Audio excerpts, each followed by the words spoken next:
Joey, today we're going to be interviewing Chad Arnold. He's actually someone that's in our Inner Circle Plus mastermind. And his interview reminds me of a quote from Sharon Travatsa. And Sharon says, the greatest way to building wealth is through owning an operating company. The greatest way to building wealth is through owning an operating company. Let me tell you why that's so important for us to be focusing on as we go through this podcast interview with Chad. Is you take $100,000 and you go and invest it. And it doesn't matter if it is in the stock market, which we hate, it's in real estate or land or any sort of thing that you've heard us talk about on the podcast. In a 1, 2, 3 year opportunity, what is the hope for that 100,000? Is it to double? Oh, that'd be amazing. 100% return. Oh, if it did it over 3 years, well, I have like a 25 to 30% annual rate of return. Right. Dave Ramsey is foaming at the mouth for that, right? In an operating company, we've already seen it over and over again where someone took as little as $100,000 and within 3 years has a company worth $10 million, right? $5 million, $50 million. We've seen all of these examples, and that's why that quote is so accurate. The greatest way to building wealth is through owning an operating company. In today's podcast, we're going to break down for you some of the things that Chad and his wife, Tori, were able to do to create an operating company. But Joey, they weren't natural entrepreneurs, were they? Oh, no. And that's what I think that is so great about today's interview that you're going to pick up is maybe you've been in that position where you're like, man, I get what Russ is saying.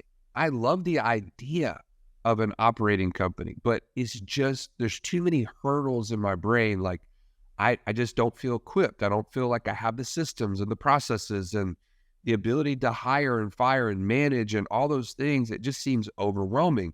Man, he's talking to us about taking calculated risks, right? Exactly where you're at right now. He's been there and he took the calculated risk, learning while doing the actual franchise. And by the way, it helped to have all those processes and things laid out. And then lastly, how to scale a business to become more hands-free. These are the things you're going to pick up from this interview with Chad. And if you're on that line where you're like, man, I just don't know, I want this operating company, this is the interview for you. And let's not hold anything more back from this interview with Chad Arnold. Let's jump in right now.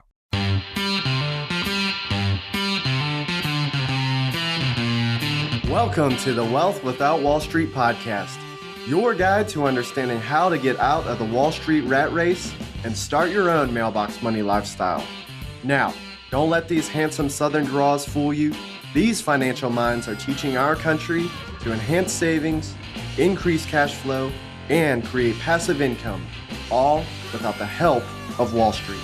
Are you ready to break through? Now here are your hosts, Russ Morgan and Joey Murray. Wealth Without Wall Street Tribe, so excited to introduce you, Mr. Chad Arnold, Inner Circle Plus member and friend of the show. Chad, so glad to have you. Thanks for having me, guys. Excited to be here. Man, if you would, just take us back to the moment. It's been a couple of years now where you and your wife are sitting in the store. It's 5 a.m. and it's day one. Talk to me a little bit about what the emotions were like and what the rest of that day, how it turned out. Man, Russ, you trying to get me crying right out of the gate? Yeah, man. Let's just put you right on the spot. Yeah, I thought we were going to be talking about my banking policies. Yeah, so this was January 30th of 2021. My wife and I got this crazy idea of starting a coffee shop. It's called Summer Moon here in Oklahoma City. The store opened, it's a Saturday, so the store opened at 7 a.m. We'd been plugging it, didn't know what was going to happen. It was cold. So I remember my wife and I were driving. It's like 5 a.m. We're driving to the store. It's raining outside. So we're like, oh no, nobody's going to be there. We've spent all this money. We've guaranteed this SBA loan. We've guaranteed this lease, just lots of emotions. So we get there, we turn the lights on, we start setting up, and like literally at like 5:20, we see two people sitting outside in the rain. And that was a shock to us. And it ended up lining. We opened at 7, but the line was wrapped like all the way around the building, probably like 200-300 feet. I mean, we had a line to the door all day long. We broke records with our drive-through and in the lobby. And so after that, we didn't think we were going to be opening multiple stores, but after that went so well, that's when we were like, all right, we've done this. That was really hard, but now we know what to do. Let's do it again. That's so awesome. Amazing. All right. So I do want to take people, I know we just jumped right into that moment, but man, I feel like hearing that story, and I've heard you share it once before, just like all of those opportunities and all of the things that you thought, man, this could go bad, right? And the internal head trash we have did you come out of like having entrepreneur family? Like, did you know that, hey, I know that it can be rough, but we're going to have success because I've seen this modeled so many times in my life? Or talk a little bit about your background. Yeah, no, I grew up in Mustang, Oklahoma, just a suburb of Oklahoma City. So my mom's an attorney, family lawyer, but she's done well, but she's looked at it more of like a ministry. It was never like this huge profit machine for her. She did well. My dad was in sales, so he's always worked for a company. In fact, they thought we were a little bit crazy when we told them, you know, what we were planning on doing. So definitely we didn't see that growing up, like this entrepreneurial spirit. Well, but you had done something that wasn't always franchises before that. What was your kind of work history up to that point? Out of college, I worked in finance at an oil and gas company here in Oklahoma City. I was an analyst. And then I did not like being at a desk all day, but I had a great job. And then I decided I was going to go sell mortgages, which I think, Joey, you used to do that as well. So I went and sold mortgages, and my parents thought I was crazy when I did that. And then I ended up working for a developer, my dad's friend. And that's ultimately what led us to finding this site. It was one of his property. So talk about that. I mean, I think the person listening right now who maybe says, hey, I don't like working my desk job, but that's just all I know because that's what I went to school for. Like you went and got a finance degree and they just stayed in that, industry that they were educated in. What were some of those things? How did you stumble upon this? And what were some of those early steps that confirmed that you guys were making the right decision? Basically what happened was we had this new development, new retail center right on the corner of the turnpike and a highway, great visibility. And so in college, I would go to Starbucks at like 5:30, right when they opened every morning. And I would do my homework, do a Bible study. I always loved Starbucks and I just loved being there. Well, I was responsible for leasing that property. And I remember I was just hounding Starbucks, like, please come to the site, please come to the site. So finally got their attention. I mean, I worked literally a year and a half getting them there. And we got an LOI signed, a letter of intent, and we thought it was going to happen. The lease was out for signatures, and they ended up backing out because there wasn't a signal to that development. There was a signal like, I don't know, a couple blocks down. So the Department of Transportation said, no signal here. So Starbucks backed out of it. And I remember talking to my wife, like when we were drafting the lease, I was like, this is so cool. Like, how full circle is this? Like, I was studying in college at Starbucks, and now I'm about to do a deal with Starbucks. Like, I was over the moon happy. And so whenever we found out the lease wasn't going to happen, I was pretty deflated. My brother called me. He was like, hey, there's this place called Summer Moon in Houston. It's right by my house. It's amazing. You should call them. And I was like, okay, I'll call them. So I shot them an email. I was like, hey, any interest in OKC?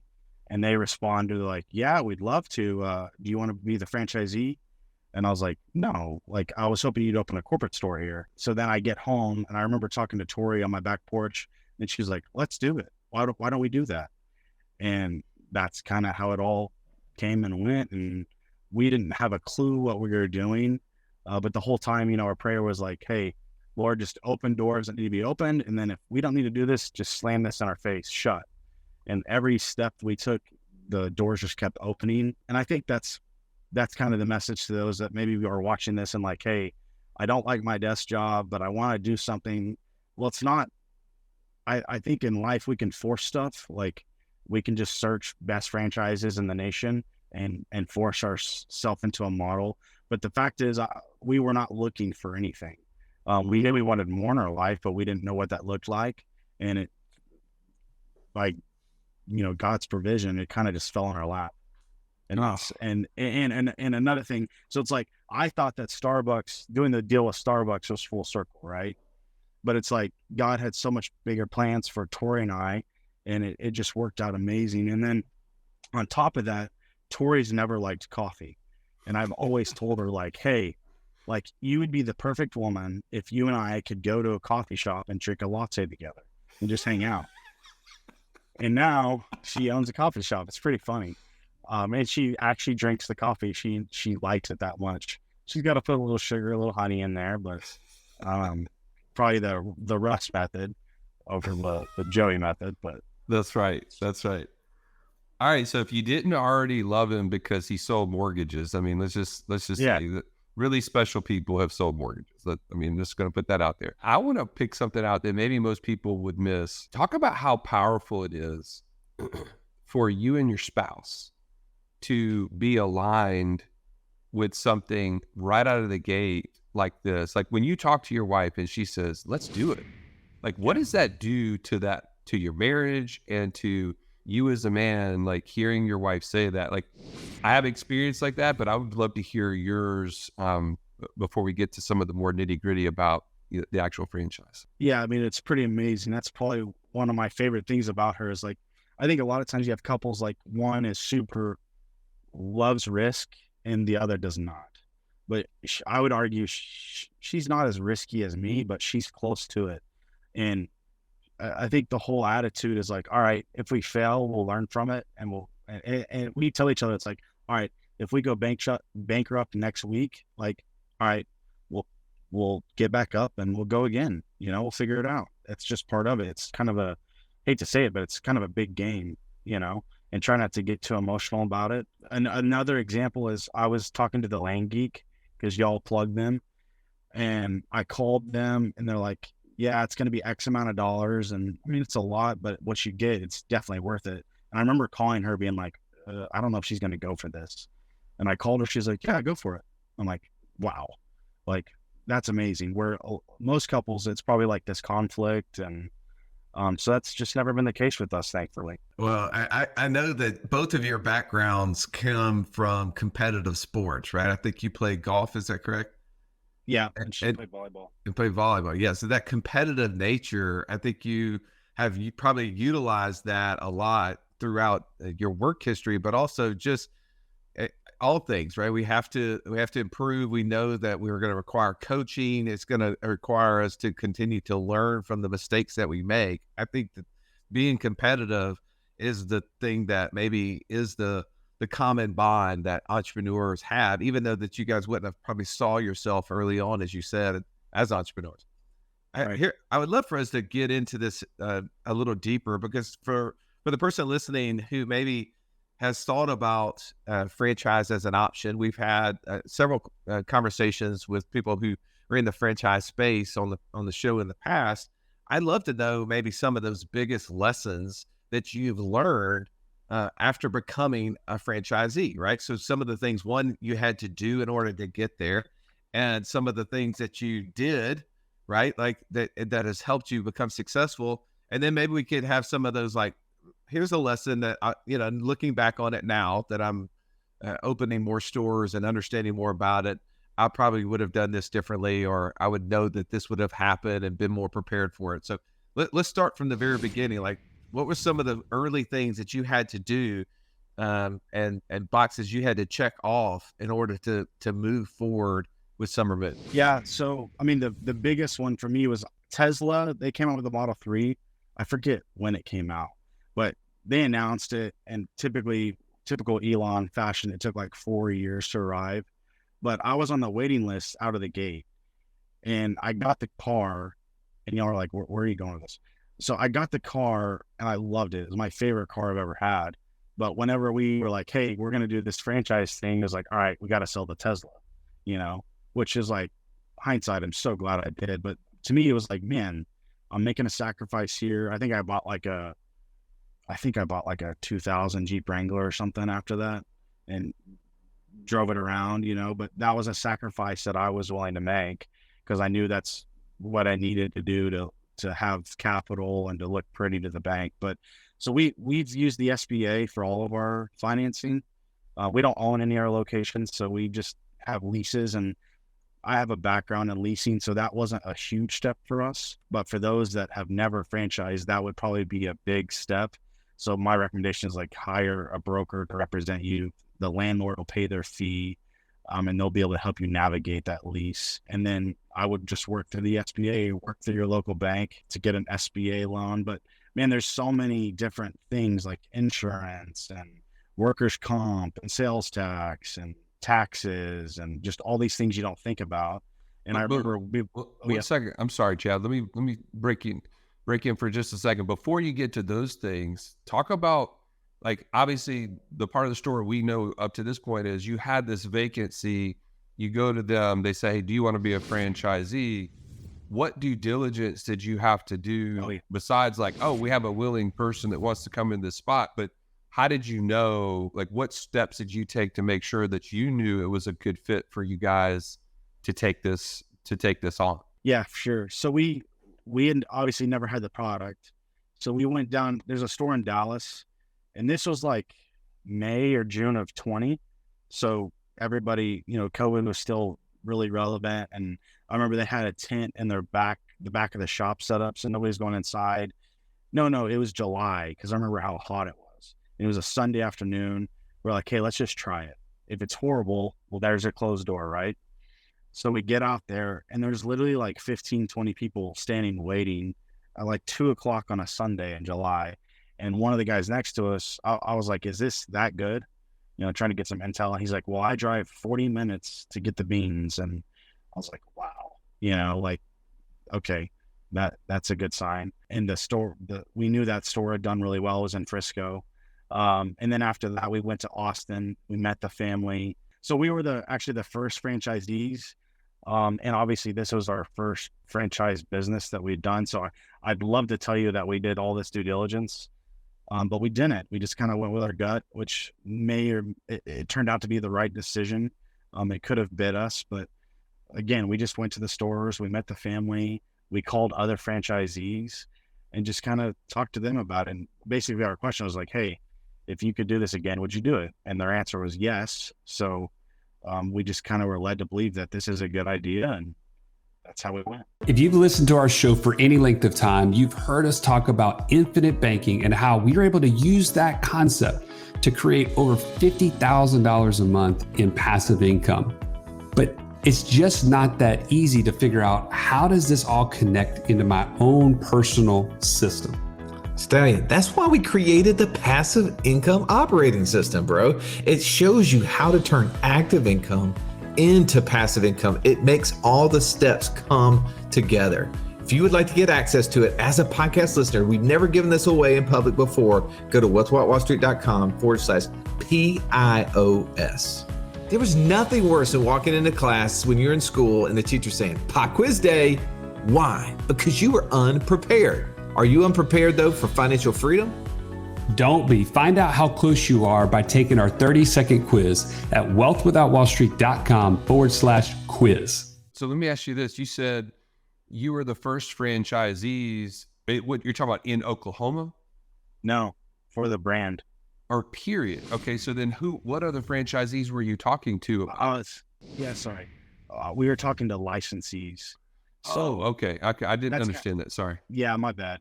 So there were other licensees, and then they decided to get into the full franchise model.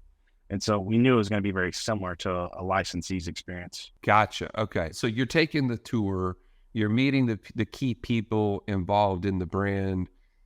You're at least looking at the licensing model and seeing how this could apply to the franchise model from a financial standpoint. Like what was your vision of what this could become in terms of the financial side? Were you just like, well, hey, in 5 years we're going to start making some money, or like was there a vision of it's going to be a lot faster than that? What was your experience like in that side of things? Yeah, and that's honestly, that's one of the hard things about franchises is they don't just right out of the gate tell you what you can expect. They'll just give you a bunch of averages.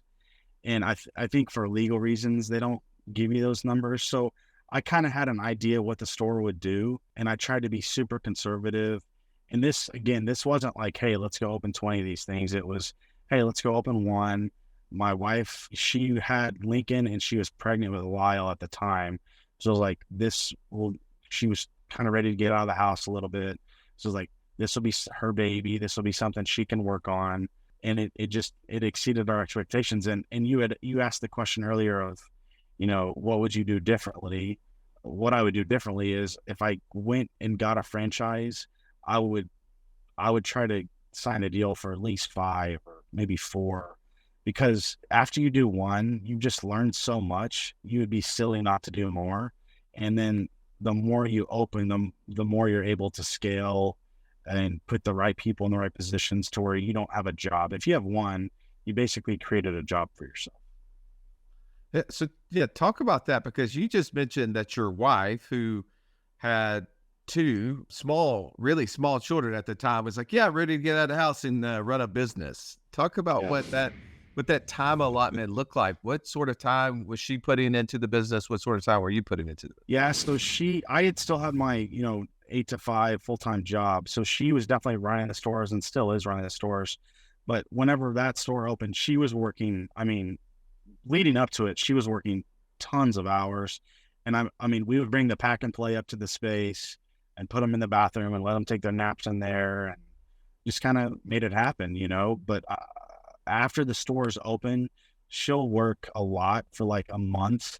And then we really just lean on that manager. And so starting out, it was a lot. But after our 4th store in March, we hired to us what is our integrator, if you've read Rocket Fuel. So basically, his name is Jared, and we just lean on him heavily. And we have 70 employees now, and they all report to their manager, and the managers report to him, and then he reports to her.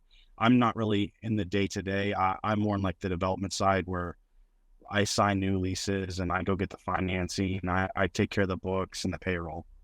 So the financial part, this is something that, we probably want to get in a little deeper, right? You said, hey, we didn't have a whole lot of examples to go by, but we did ask the licensee, which would be similar to a franchisee. Obviously, they have experience selling the product.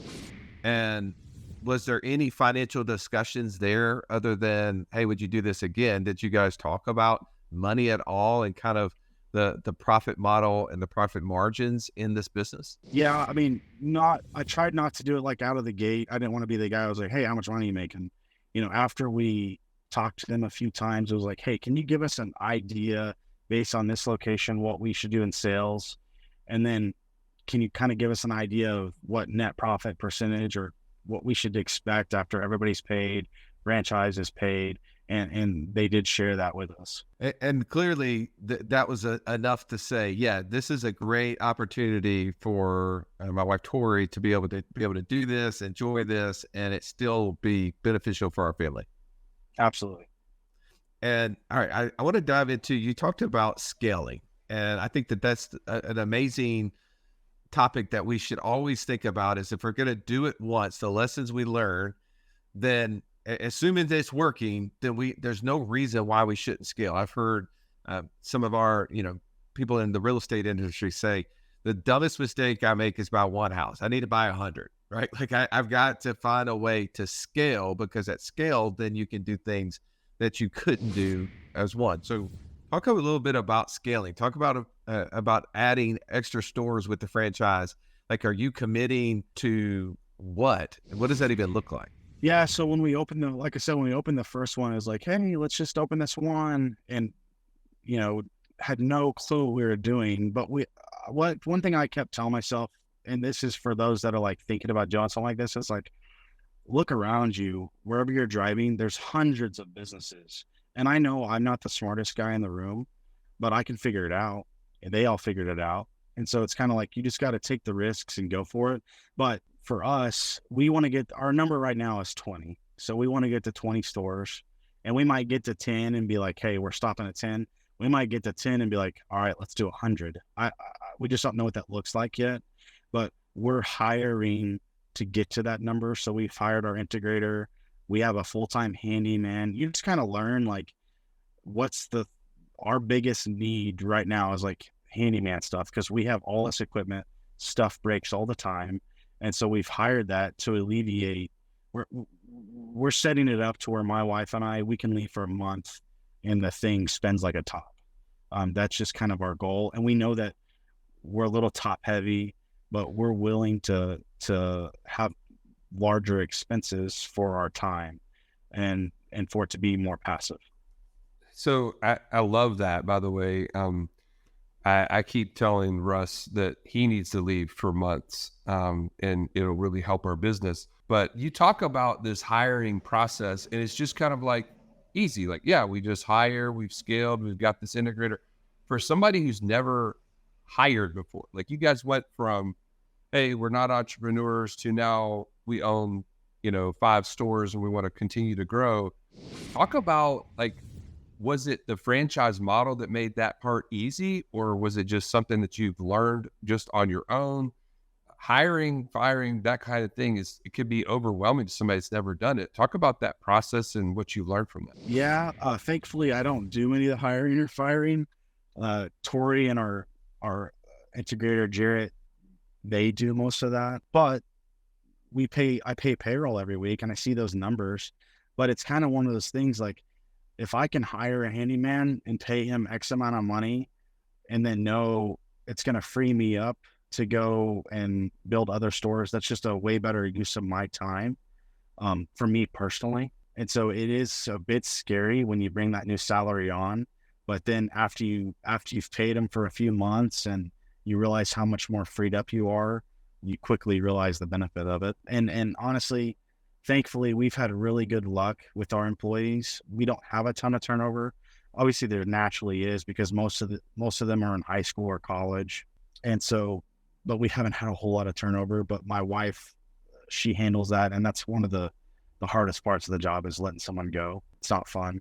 So I do want to talk a little bit about that, because I know that labor is the hardest part in this. You're in a service industry, right? So you're dealing with younger people, and talk a little bit about that. I think that is I know that you're not the one hiring and necessarily firing, but you're in those discussions. I guarantee you're in those discussions.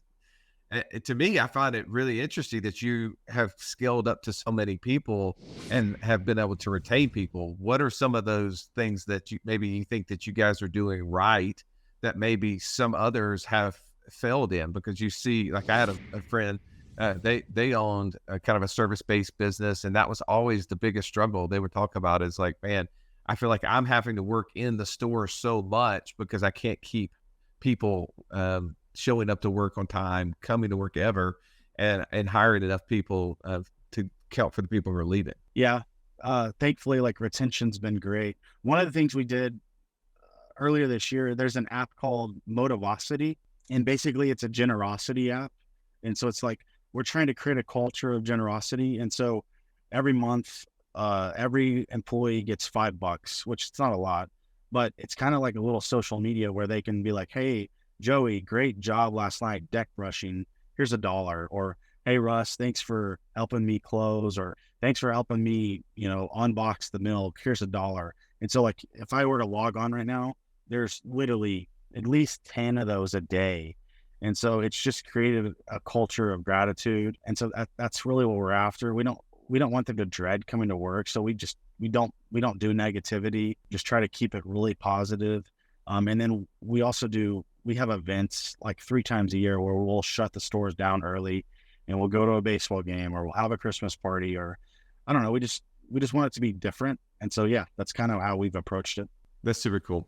All right. I know we were running out of time, and I appreciate you jumping on here with us to share this.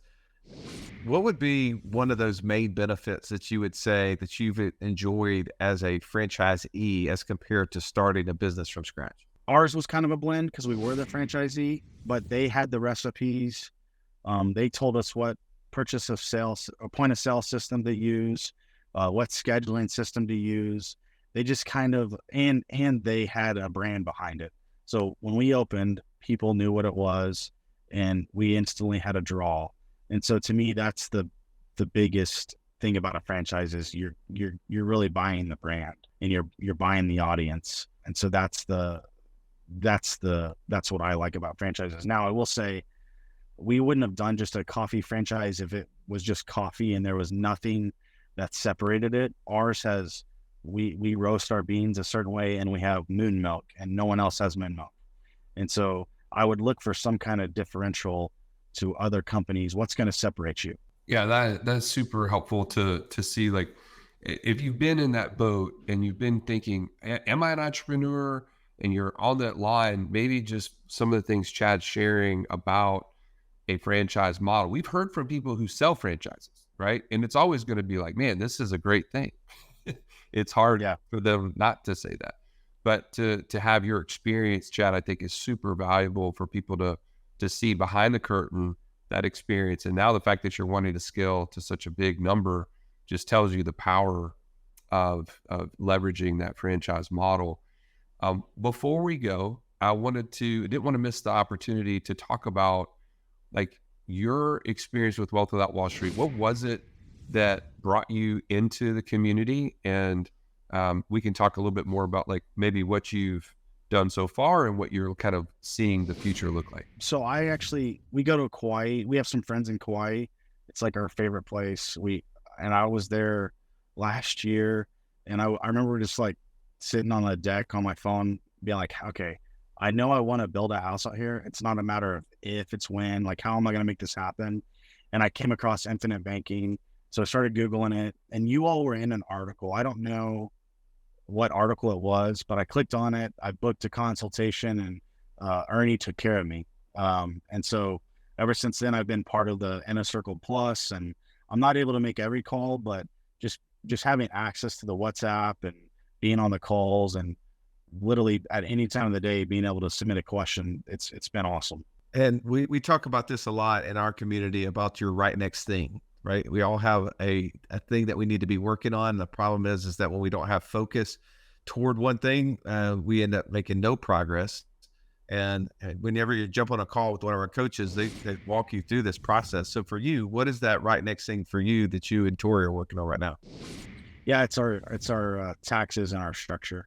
That's super cool to know that's the specific thing that you've got to be fixing. And it sounds like that makes sense if you own now 4 and about to open up your 5th store. Taxes are going to be a big issue in making sure all the entities and everything are structured in a way to protect you. And as you get ready to build the house, by the way, have we talked about my room inside that house shed in Kauai?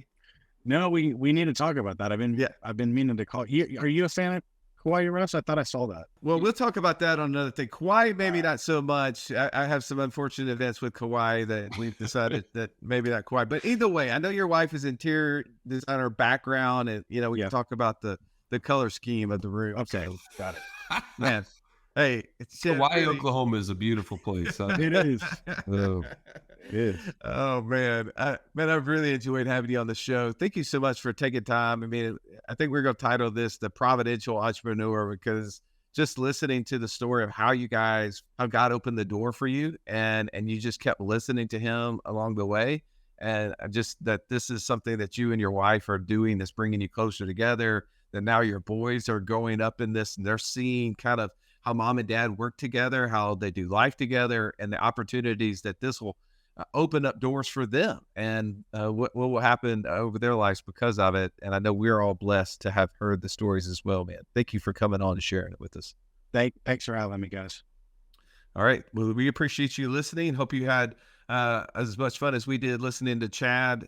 If you or someone you know has been thinking about starting a business, hating their job, and working kind of in the normal grind and thinking, man, maybe there's a better opportunity, share this podcast with them. This is something that maybe would be a blessing to them. As always, have an amazing day. This has been the Wealth Without Wall Street podcast. Don't forget to subscribe to the show to break free of the Wall Street mindset and begin building wealth on your own terms in places you understand so that your wealth will never run dry. See you next episode.